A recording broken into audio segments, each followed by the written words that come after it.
impeachment, congressional Democrats have also been calling on Vice President Pence to lead the charge on removing the president through the 25th Amendment. Where does that effort stand now? Congress said they would give Pence 24 hours to respond to their calls, and we should note that House Speaker Nancy Pelosi said she and incoming Senate Majority Leader Chuck Schumer literally called him. They were on hold for about 20 minutes last week trying to get a response. That said, without any response from Pence at this point, House Democrats are moving forward with their plans to pass their own legislation. This is led by Maryland Democratic Representative Jamie Raskin to create a commission that determines fitness of the president to hold office. So it establishes a panel that will be tied to the 25th Amendment. They tried to pass it on a quick voice vote today, but they were stopped by Republicans. Democrats say they expected this might happen, and now they expect to hold a roll call vote for the entire chamber tomorrow night on this. Okay, tomorrow night. Aisha, are there any signs that Vice President Pence is actually considering this idea of leading the charge under the 25th Amendment? There have been no public signs that the vice president is seriously looking to do this right now. He's been really quiet since last week when he, obviously took Congress, and when he was, and at that time was forced with his family to keep closer when the riot broke out.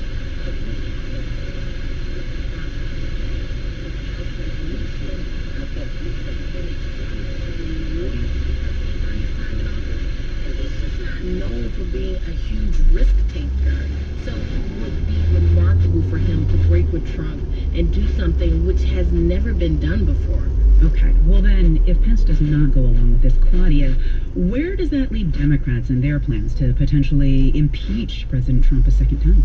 It leaves them moving very quickly. They introduced their article of impeachment today, and they expect to vote on it now on Wednesday. The sponsor of that article of impeachment, Cicilline, who we heard at the top, also told reporters that they already reached 214 co-sponsors as of this morning, and they're confident that they will have the majority of the chamber ready to approve this.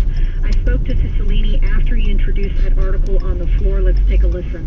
I think there's broad consensus in our caucus that this president must be impeached and removed from office. He presents a clear and present danger to our democracy. He incited the insurrection against the government of the United States that resulted in the death of 5 individuals, dozens of people injured, violence here at the Capitol.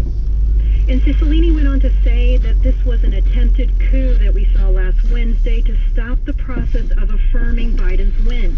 He and Majority Leader Steny Hoyer told reporters that they prefer to have the article delivered to the Senate without delay after it's approved on the House floor. There's some division here as whether it should be done quickly or held back because there's concerns of derailing the first few days of President-elect Joe Biden's agenda. Cicilline told me he doesn't have any Republican sponsors as of yet, but he expects Republicans to vote in support of impeachment come Wednesday.